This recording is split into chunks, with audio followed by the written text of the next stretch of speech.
Startups and money, founders and VCs. That's our topic for today. And let me tell you, we have one of a kind guest. I love his content. I follow him on LinkedIn. I devour his newsletter and I laugh at his jokes.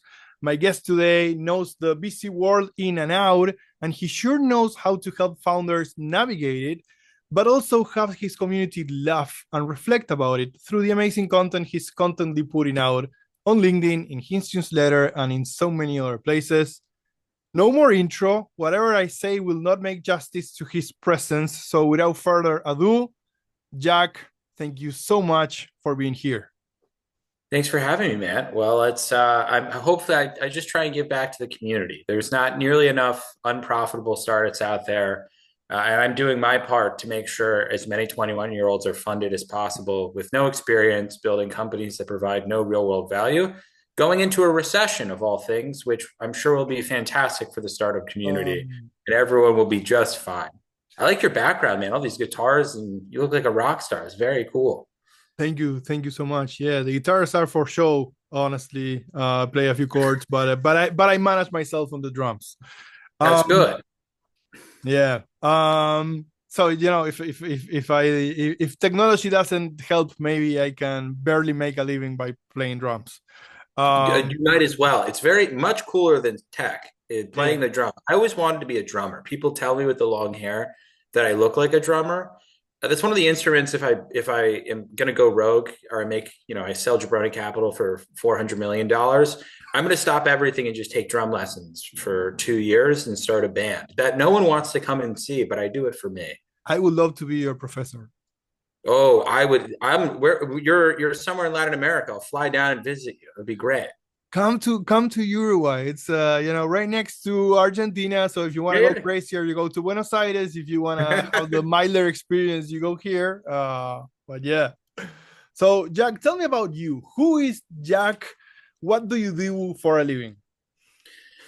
I write satire. I somehow fell into making fun of the tech industry almost about a year and a half ago now, and I write silly posts on Twitter and LinkedIn and Instagram, and I write a newsletter called Jabroni Capital. So it's like a fake VC fund that's telling the news about what's going on in the tech industry twice a week. Primarily, it's for like startup founders, tech employees, VCs, but really anyone that has like any general interest in like tech, finance, and business. And then I write it like my goal is to try and be like South Park for the tech industry. I want to have like really funny analogies and bits and commentary on the tech industry because I find that this world is very boring and people are not fun.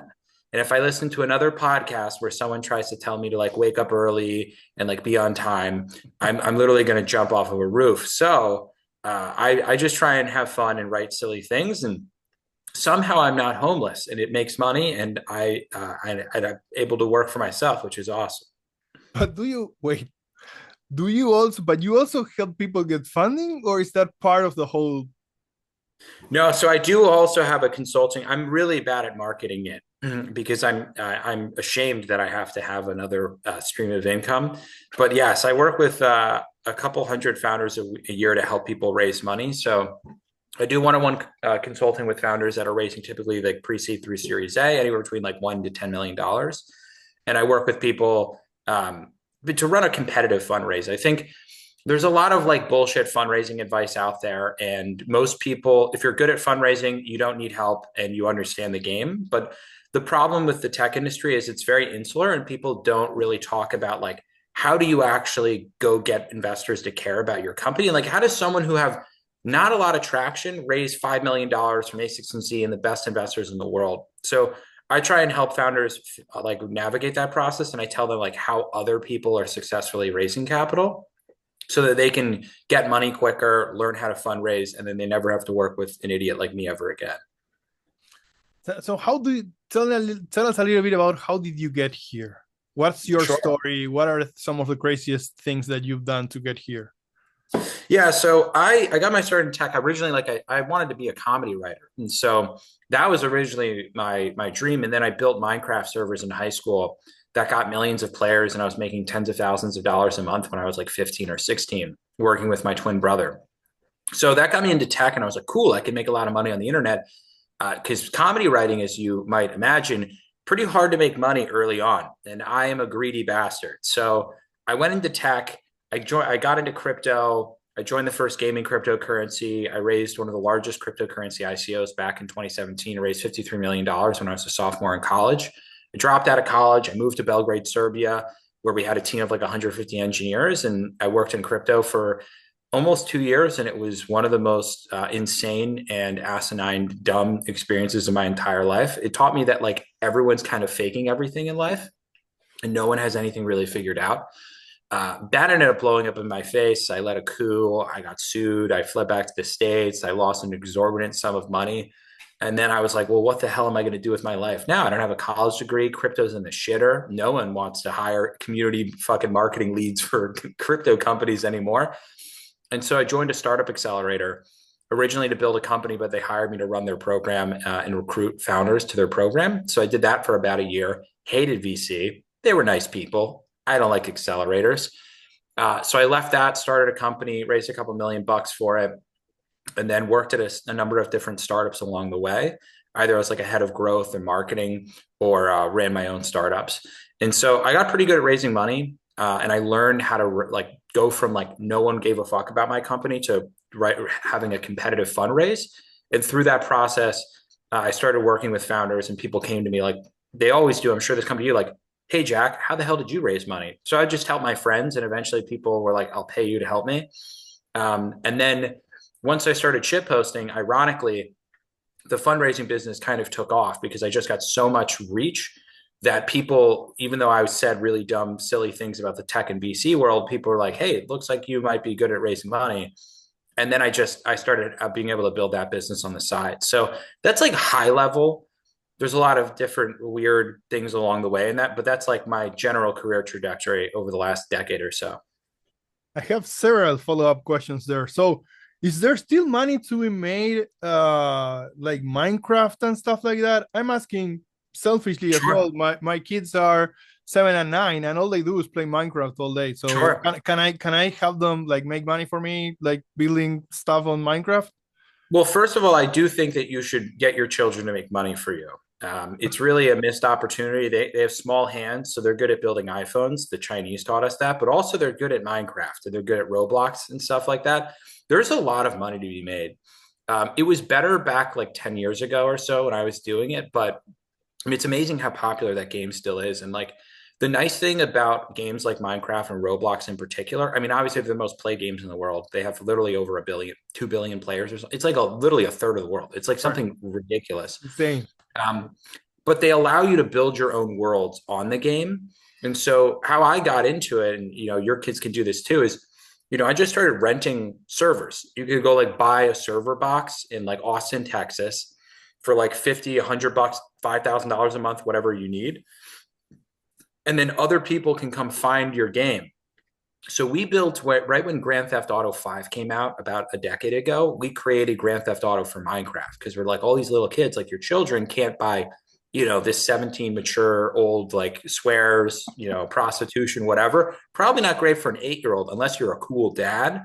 And so I built it for Minecraft and it blew up in popularity. So the nice thing is you can design whatever games you want, and if you're like you hustle right, you know how to market. Like I would just go into YouTube comments on popular videos and be like, man, I just found this incredible server, and I would promote my Minecraft server through like every sort of like scrappy means possible. And eventually big YouTubers started making videos there and it went viral and we made a bunch of money. And then that eventually fell apart and blew up in my face like most things I've ever done. But the point is, I know a lot of successful startup founders now. Mac from Comsor. I have a friend called Zach who built Minecraft servers back in the day, and they're loaded. They're like in their mid-20s. They built Minecraft servers when they were teenagers. They made a bunch of money. They invested in crypto or they got into tech startups. And there's a number of like, successful startup founders who've raised from all the best VCs in the world who got their start building Minecraft servers. So I thought I was alone in this, but it actually has actually turned out to be like a relatively common Right. starting point for a lot of tech entrepreneurs. Second follow-up question, Serbia. Now you Yeah. are running the successful crypto company in Serbia. Dude, I can picture like a movie about this crazy American partying in Serbia and all the things Sure. available in Serbia. Yes, Are my wildest dreams real? Does it get that definitely. crazy, like polar bears and jaguars and Russians and whatever all in one club? Uh, I'm sure. So I was not, I was a little bit of a dork. I wish I was going now because I'm much more fun. But I went there when I was moved there when I was 20. And I worked a lot. Like I was just trying to make $50 million as quickly as possible. And so I didn't party nearly as much as I should, but the experience I did have, I mean, money goes so far there. And it's a really safe country. Like you has this, it is just like, yeah, and I know Uruguay and there's a bunch of other places where like you hear Latin America, Eastern Europe, and you're like, you'll be in, but it's like safer than New York City by a whole lot. Right. It's cheap as fuck. Everyone there is beautiful, and it's very fucking fun. It's very crazy, and you can live like a king. I honestly, I think like if I ever become a disgraced founder in America, I'm moving back to Serbia. I have like so many friends over there who I know will take care of me, and I'll be able to live a great life and create a new identity for myself. But no, it was wild. And but the Russian presence is the craziest part. Like the amount of like oligarchs and people who fled Russia to go to Serbia because they still like deep ties as far as it's probably one of the countries other than like Budapest or no Romania or what am I thinking? What's the lead? The Minsk. Bulgaria?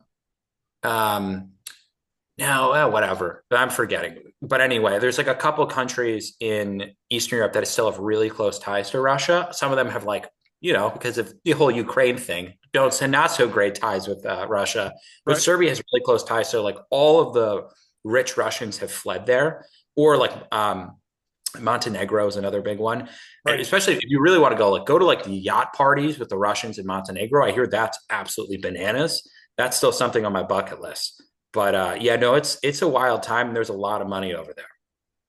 The other question is you said you burn a lot of money. So, what are some of the dumbest ways that you remember burning money in your life? Oh God. Well, I wish I could say that like I bought a Ferrari or something cool, but no, I just invested in like dumb shit coins. Right. The thing is like I was in crypto in the days where like I bought, I had no money when I got into crypto. I bought like my first Bitcoin at $300. I bought 150 Ethereum at $2. It was $300. I put like $1,000 total into crypto. And I thankfully have now that's allowed me to not be broke and have a decent chunk of change now almost 10 years later. But you know it was in those days, it was completely the Wild West. Like people think crypto is the Wild West now. It was a different story. The exchanges, there was the biggest exchange back then, Poloniex. Some people listening to this may have used it back in the day in like 2015, 17. Really by 16, it started to fall off.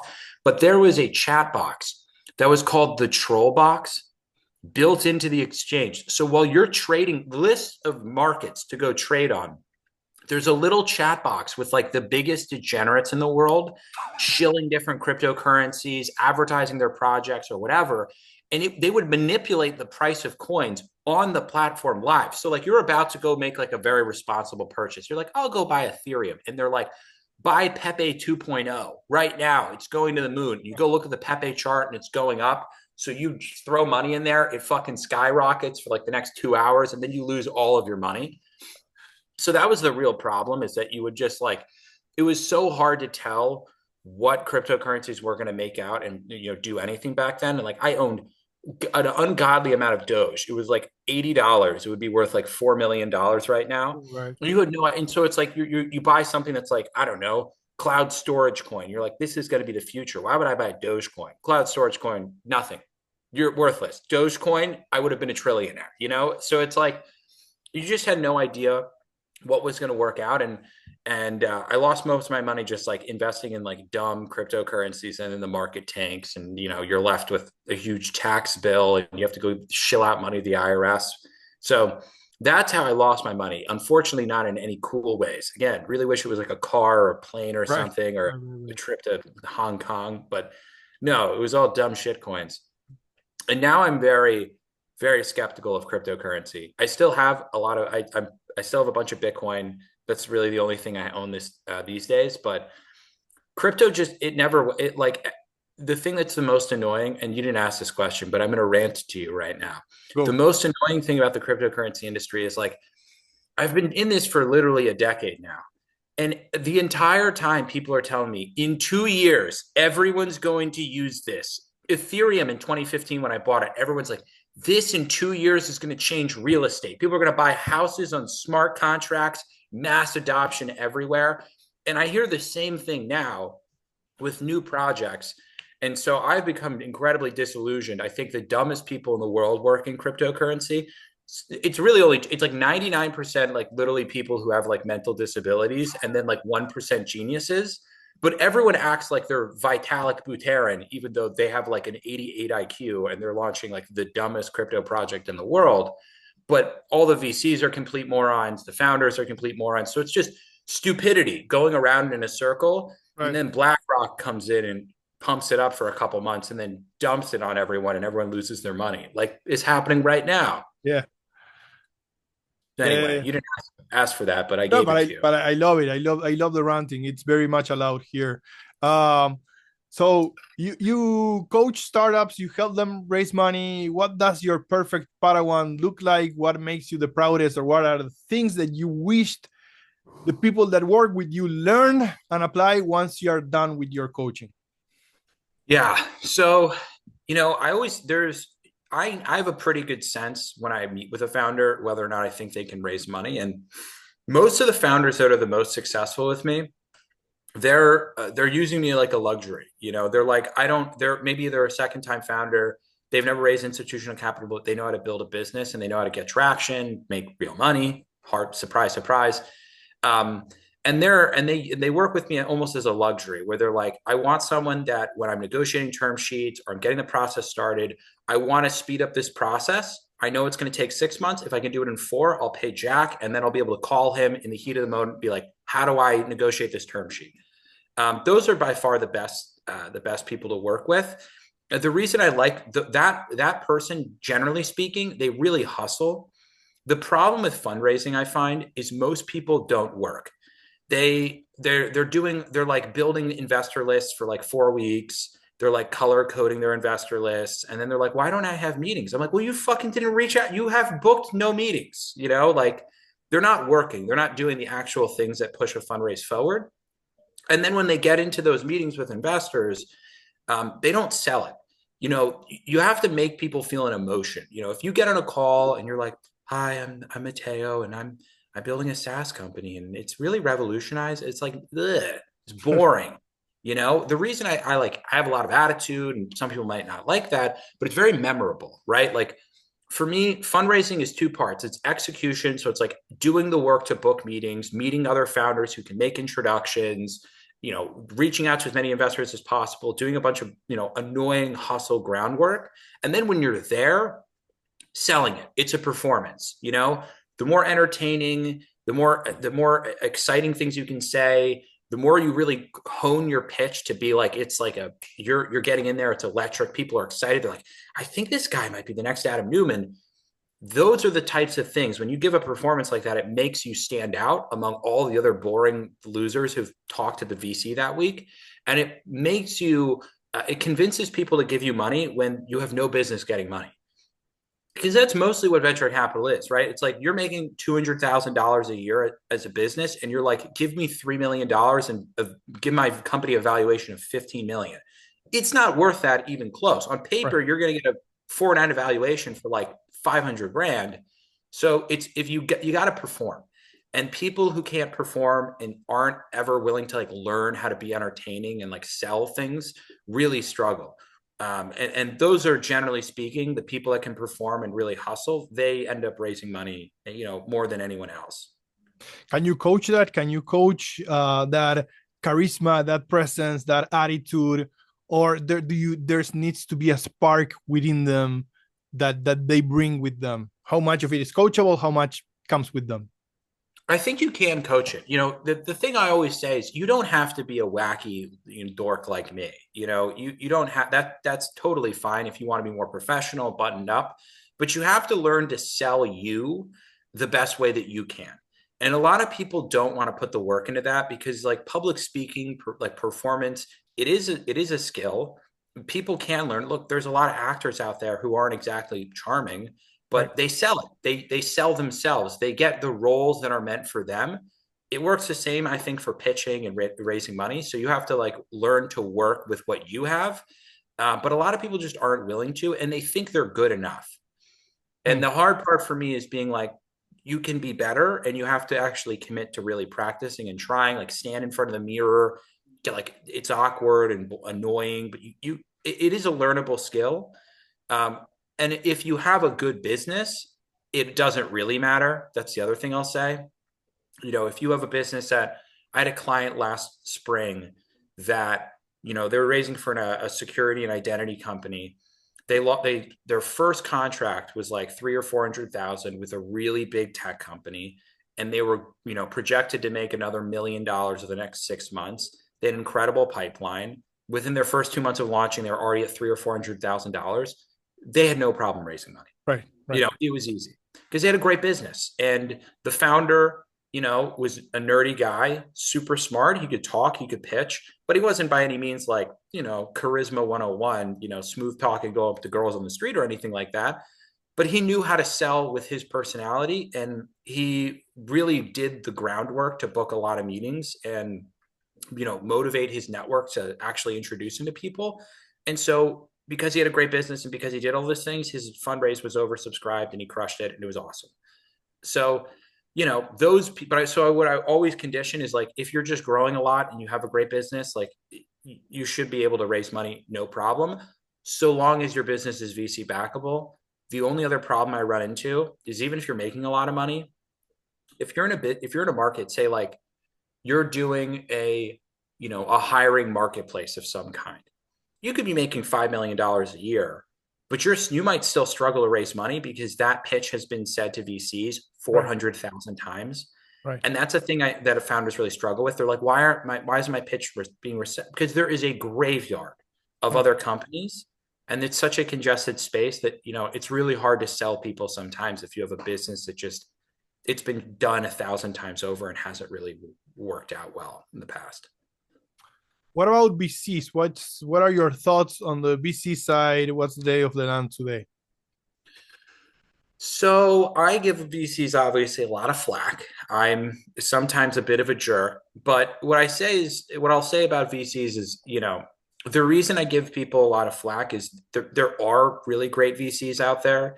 There are people who have their own theses, who've built companies, who make great investments, and they have an awesome portfolio. But there's a lot of VCs out there where it's not a particularly demanding job. It can be annoying, and like you have to take a lot of meetings and the Mm. work isn't always as glamorous as it seems. So I respect that. But they just are following along with A16Z. They're never making their own decisions. They're waiting for a company to get, and the reason people pay me money is because you can convince someone that nothing can change in your business. Say you come to me, your traction has not changed in 3 months, but we managed we get book like 50 meetings for you. We pit investors against one another. You get A16Z to like soft commit. And then every other investor is like, ooh, A16Z is excited. Like now I'm in. They're like, you know what, Matteo, I've always believed in you. And you're like, bullshit. You've never believed in me. I just have hype right now. So I think that's why VCs get a bad reputation because, a lot of them are not that sophisticated and don't have their own conviction in things. And so you need, as a founder, to have hype in order to make your life easier and get people to commit when you're in the early days in your businesses and, making millions upon millions of dollars a year. So I think that's the reason I give VCs a lot of flack, but there are great VCs out there. I will say, I think the VC market is going to be really hurt over the next 5 years because I think we're probably going into a recession Mm. and there's too many VCs. It's not that big of a business. 2022 VC peaked at like $1 trillion in assets under management or assets being deployed. And that's like, it's a really big number. There's not that many startups that are actually going to make a lot of money. And I think a lot of these VC funds are going to have below market returns in the next 5 to 10 years. All the VC funds that launched in 2019 through 2022. And we're going to see the VC industry hit kind of hard. And there's going to be a lot of funds that die, go under, and I think we're going to see a bit of a pullback in the amount of capital deployed. That's my sense. I'm a little bit of a cynic, but Yeah. I worries me. I get that feeling as well, which is sad, right? Because this was supposed to be. It seemed all the signals were saying, okay, there's going to be more money, interest rates will continue to go down, Yeah. and more money is going to flow here, right? And then we got all crazy, and Q1 has been like a roller coaster of what the Yes. fuck. Every day is what the fuck, right? So, Of course. uh, um, and so there's an element of networking, right? And when people come to you, is there some of, hey, maybe Jack can open a few doors for us? Do you do that? Do you not get there on purpose? Do even VCs ask you, hey, do you have something interesting for me? Because you, on both sides, I imagine you are very well connected, right? So do you play Sure. matchmaking in any way, form? I will, but it's really hard to sell a network. If you can really hurt your credibility very quickly if you Right, refer people too many deals. The thing that I work with a lot of companies is you know you can't rely on any one person to help you successfully raise money unless that person's Mark Andreessen. Then you can. But most people, even a founder who's raised $100 million, maybe you're going to get 5, maybe 10 introductions out of that person, and that's like best case scenario. Best right, case is you get 10 intros, but to close a round, you're probably going to need 120 plus meetings with different investors. right, So what I work with founders on is, a founder comes to me and the first thing I do is, all right, how many people can make introductions for you? First question I ask every time. And if that number is 15 or 20, I'm like, pretty good. Let's get it to 50. You know, I'll make some introductions for you, but let's go like spend time networking and meeting other people who've raised money. And if you know 50 founders who've all raised over $2 million in the last 2 years, chances are you'll be able to raise a round a lot easier than other people.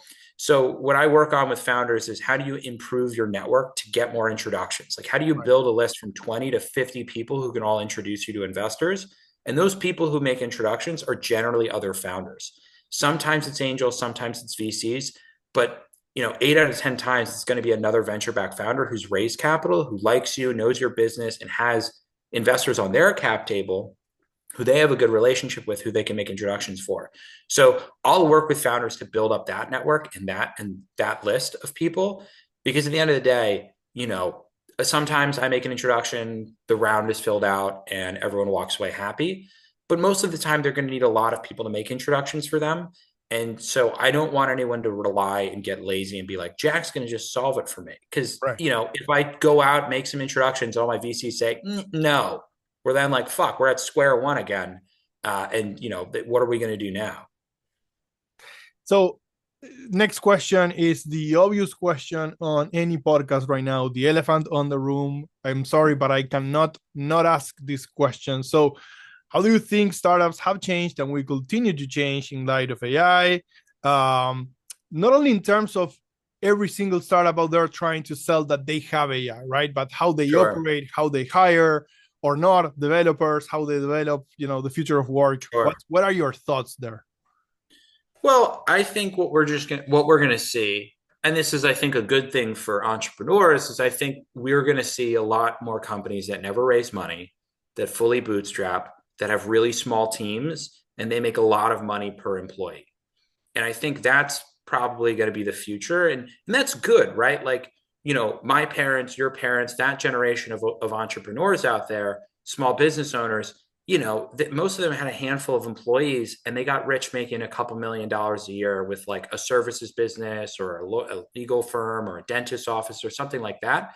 And I think the same thing can be applied to AI now that you can, have agents do a lot of your work and virtual assistants, and you can really lower the cost of running your company. So I think we're just going to see a lot leaner businesses that make a lot more money per employee, and they don't need to raise money. You can build, the stuff you can build with AI is already so insane, and it's Yeah, like not even that robust yet, that I think we're going to see is we're just going to see really efficient businesses that don't need a lot of money and can make 1, 2, 10, 20, $50 million a year with a handful of employees or a fraction of the employees that they needed before. And I think that's a good thing for the entrepreneurs. It might be terrible for the job market, but I Right. think it's going to be really good for people building businesses and trying to, have valuable products. So that's my main prediction. And then I am macroeconomically fairly concerned about job. Like I was concerned 5, 6, 7 years ago. I remember when Andrew Yang was running for president of the United States. I don't know if you remember him, but he was shouting on the rooftops Yeah. about how AI is going to displace jobs. UBI and everything. And I do think we're going to see a lot of that.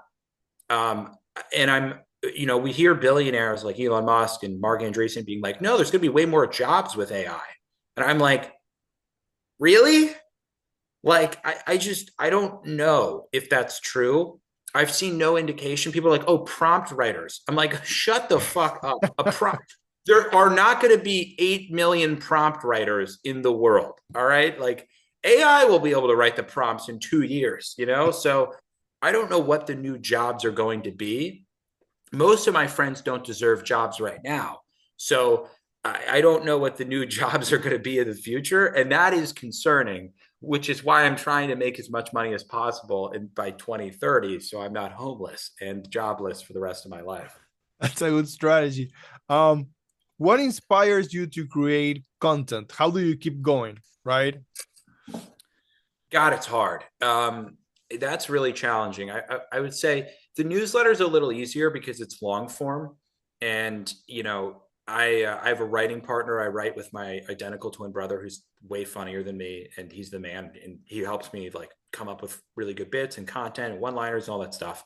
So there's just like because the news cycle makes it a little easier where there's like constant flow of content, but social media is really hard, man, and I go through periods of time, especially on LinkedIn, which is my biggest platform, where I'll have like 2 months of just killer, amazing growth. Every post is getting 700, 4,000 likes per post, and it's crushing.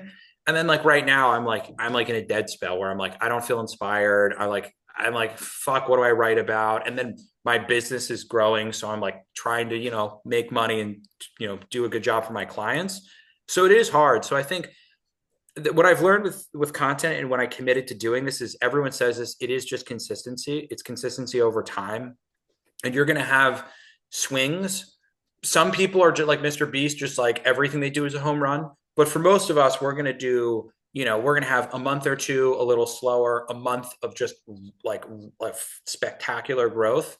But it's just about consistently doing stuff over time and putting stuff out there and trying new content forms until inevitably I throw the towel in and I'm rich enough to delete LinkedIn and tell all my followers to go fuck themselves in a nice way, maybe. But I think the reality is it's just really hard, and you have to like write a lot of things down, source a lot of content. I hire people now to send me like other posts, like Right. what are other creators doing, whatever, so I can get inspiration easier. Because the hardest thing is just like I hate social media. I don't try and spend a lot of time on it, so I Right. don't know what other people are doing and like what other memes are working, whatever, unless people send them to me. So now I literally pay people to send me stuff because I'm like I wake up every day. I have no idea what I'm going to post. And I'm like, I have to Right. come up with something in 2 hours. And it's just, I fly by the seat of my pants. So do you go a lot? So you have people sending you inspiration, but then instinct kicks in. Do you pay attention to your posts, the one that are getting more traction or not? I go like, fuck it, I'm just whatever inspires me today, that's what I'm going with. Yeah, I try and follow the trends of what works. So I do have patterns and formats that I think perform best. But I need to sometimes you have to wait to find content that fits those formats. So in the meantime, if I just find something funny and I'm like, it probably won't be my best post, I'll post if I have nothing else.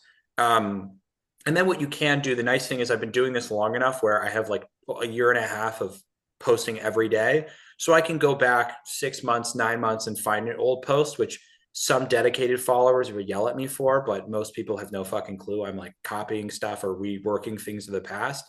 Um, and that makes my life easier. But yeah, I try and go off of just inspiration because otherwise, if I have too much of a calendar and a formula, I just won't care. I'll get really bored and lazy and I won't try and come up with funny things. So I try and improvise as much as possible because I find that that keeps me the most motivated, and I it forces me to flex the muscle and like keep trying. Very good. So Dumb Idea for inspiration. You said at the beginning that you want to be kind of the South Park of the VC satire. Have Sure. you ever thought with everything that's available today, AI and everything, like doing like a Jabroni South Park type Sure. cartoon? I'm filming a sketch series with a friend right now where we're acting in it. So we have something. I think it's going to come out in like 2 or 3 weeks. We're going to put out the first episode, and hopefully everyone doesn't think it's the worst. It might be terrible, but I'm a big believer in doing things that are bad until you do something that's good. Um, but I would love to make an animated show. One of the producer we're working with is like he works for Marvel and like actually he's like actually good at animating things. Right. So I think if we could get funding and budget to do like a legit animated show and do it for less money than whatever fucking Silicon Valley, I would totally be down. I think it would be a lot of fun. And I think there is something to like the visual. Like I miss just like funny, wacky, really inappropriate things. Like Yeah. I feel like there hasn't been a show like South Park in a long time. Rick and Morty kind of, but then they become politically correct. They can become like too political, where they have like an agenda and they're Yeah. trying to be too liberal or be too conservative. And I don't want. I just want like what's funny. I don't care about politics. Just make funny, insane things. So I would love to do that and get some money and budget to make something cool. Yeah. Like a Ren and Stimpy. I miss Ren and Stimpy. Yeah, exactly. Just make It's like wacky things. Yeah. um so Jack, what do you do when you are offline? You're hanging out with friends. And the other part of this question is comedy always a part of your life? Are you always like a funny guy, or maybe you are hanging out with friends and you're the guy that is just like looking at everyone in the background and just like whatever? Yeah. It depends. I go back and forth. Comedy's definitely like I have a lot of funny friends, and we just talk shit. Like Jabroni Capital started because it was just things I would say to people, or like me and my friends doing bits and laughing about like, oh, just doing characters like or we're in an office just trying to make each other laugh. So that's constant. Like I love being silly and goofy. And so I'm lucky to have a bunch of people around me who are really funny as well and give me inspiration. But I do find myself observing. Like I like love to just go to the park in the summer, like and just like watch people for Right. like an hour or two. So, or if I'm in parties and go to bars, just observing people, I do a lot of that. So I oscillate between that. If I'm with friends, goofy, silly, funny, or whatever, and then if I'm at a party, sometimes I'll just be like quiet in the corner, just watching people and meeting like wacky characters and observing interactions. Um, but a lot of the times, like outside of work, I try and be off my phone as much as possible. And I work out a lot. I cook a ton of food, so I love cooking because I just throw my phone in a corner and just listen to old like Rolling Stone albums and make a Right. bolognese or something.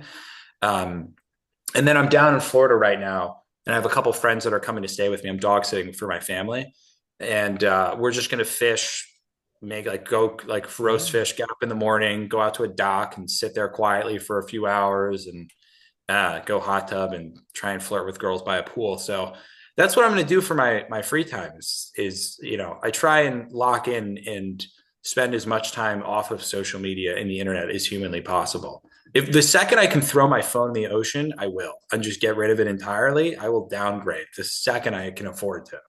so let's say you make it, it's 2030 and the AI world is going crazy, but you don't care anymore because you have enough money for the rest of your life. Sure. You have a place in the world that you will go, something you will do. Is there a dream of like Yeah. what will you do there? Yeah. Other than coming down to get drum lessons for you, I am obsessed with animals. Like I am like borderline autistic when it comes to for like I know way too much about the animal world and kingdom. I was obsessed with like snakes and lizards and like especially tropical life, animal life. So I always joke with my friend, if I could be like the James Cameron of the Amazon rainforest and go look for like endangered species in like the Amazon, I will 100% do that someday. I would like I have a friend that I would literally film like a YouTube program for like 4 people that would probably watch it, where we would just like go around to various parts of the world and look for animals and catch shit. That's literally all I would like to do. Even when I'm down here, I'm just like trying to go catch snakes and stuff, which I try not to tell girls because that's not like the coolest thing. Like the guy who wants to like have a pet tarantula and praying mantis, that doesn't necessarily fly well in New York, but that is my inner child desperately wants that, and fully plan on doing that if the second I can afford to. Very good, very good. Jack, this has been an amazing conversation. Thank you so much for taking the time, for sharing so much, and just for being the way you are. And I hope that we can stay in touch and do this again sometime in the future. Please, I appreciate you having me, man. It was fun.